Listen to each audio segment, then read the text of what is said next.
Hello guys, welcome back to Social Data Analysis and a happy new year to you all.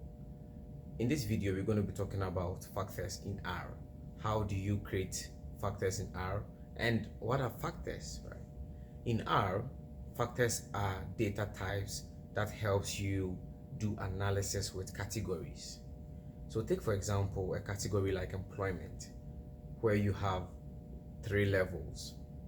You have employed, part-time employment, and unemployed, for instance.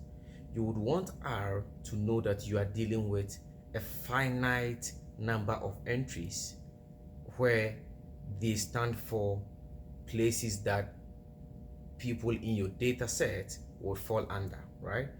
It will be quite weird to have your analysis treating these as just string or character variables, or having R do part-time employment plus unemployed. It will probably be some sort of weird analysis, right? So you want R to know that you are dealing with categories and not continuous variables.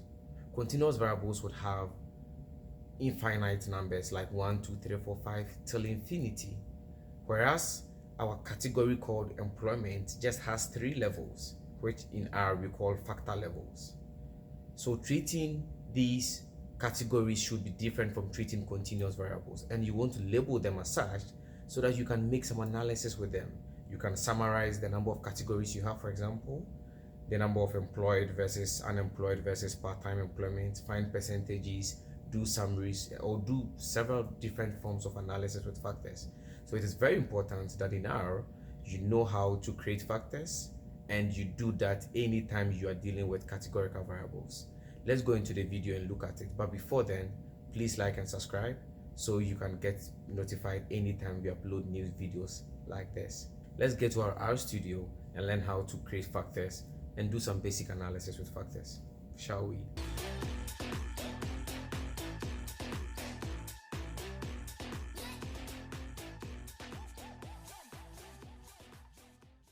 So to create factors in R, you need a function called factor. So you call the factor function, and as usual, you put in as arguments your vector or your data that you want to change to a factor.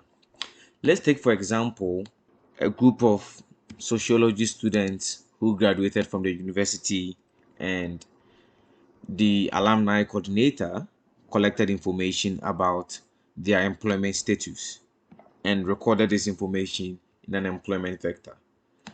We have this vector called employment vector, and it has data of 5 students, whether they are employed, part-time employed, or unemployed, right?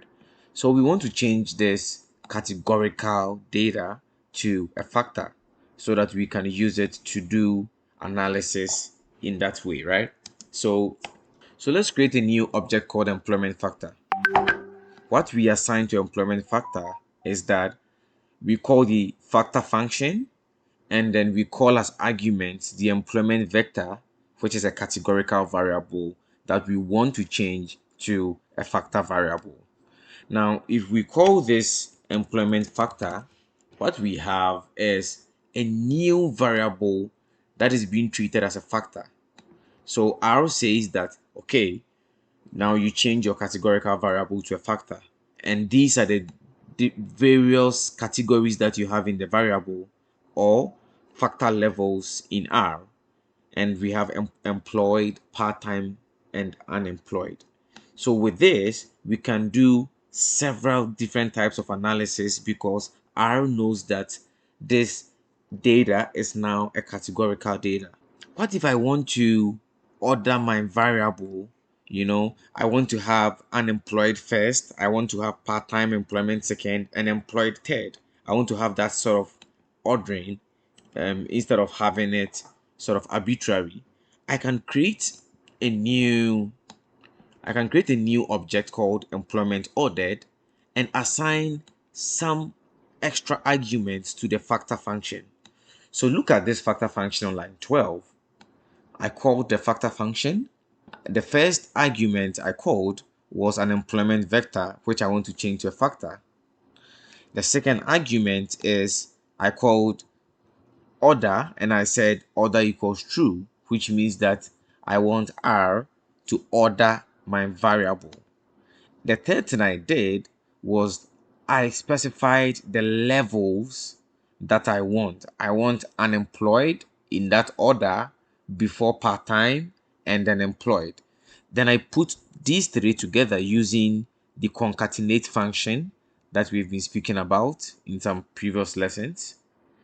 And all these three arguments together will tell R that create a factor and order it based on these entries and this order.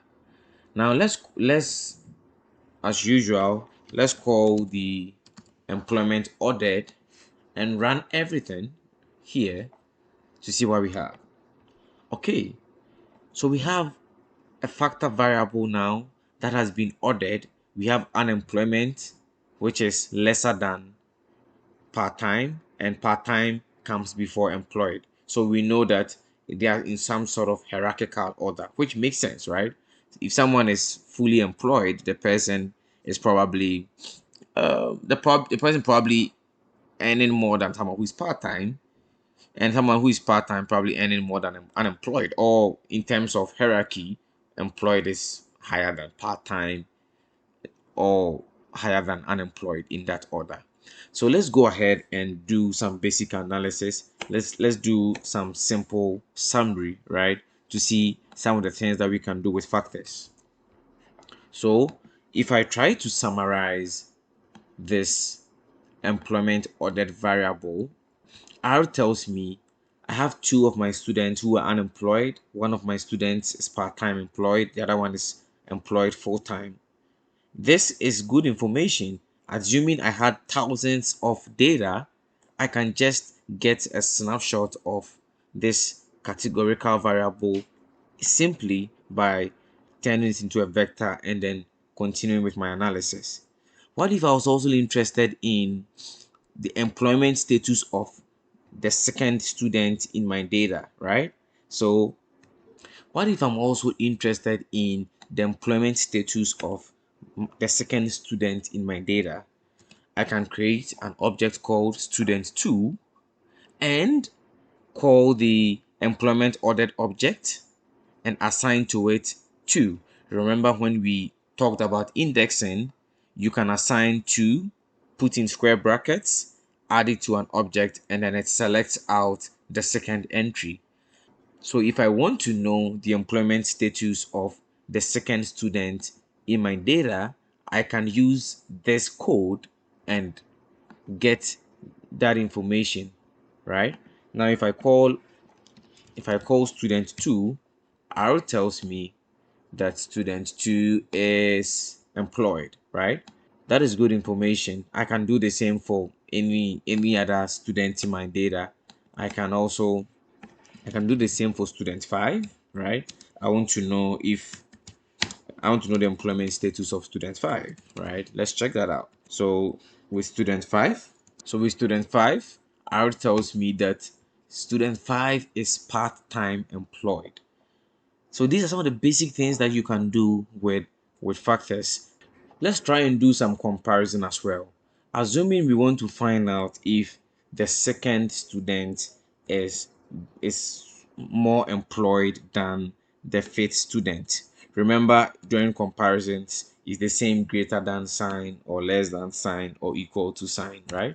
Now I want to find out if student 2 is greater than student 5. In this sense, I mean, is the second student more employed than the fifth student? If I run this in R says true. The second student is fully employed. The fifth student is part-time employed. So R says true because student 2 is more employed than student 5. Now, how is R able to sort of give this ordering of employment levels? Because I ordered my employment status using the factor function that has the vector that I want to change to a factor. I ordered it and then I told R the levels that I want to order. In other words, I told R what is bigger than the other in terms of employment. So there's so much more that you can do with factors, but hang on to these basics, and as we progress, we're going to do some complicated analysis using factors. Please don't forget to subscribe, and see you in the next lesson. Bye.